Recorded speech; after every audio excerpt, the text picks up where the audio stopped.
Ano yan? Hmm. Hindi natin alam. Ito po ang award ko.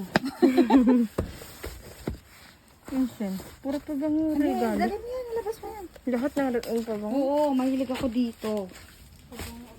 Ay, naku, alam mo ba, bili ako ng bili. Nagagalit na nga eh. Ba't hindi na binubuksan yung regalo nila? Yeah, that's good. Gift for you. Happy birthday. Yan, happy birthday to me.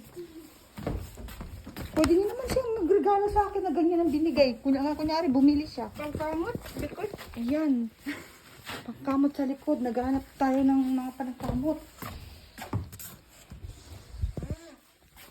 Ayan. Ano to? laruan din. Hala. Laruan din. Magagamit to. Ganito po yung sa Pinas. Kinukuha lang yung sa mga abundano-adong bahay. Tapos binibenta nila sa second hand shop.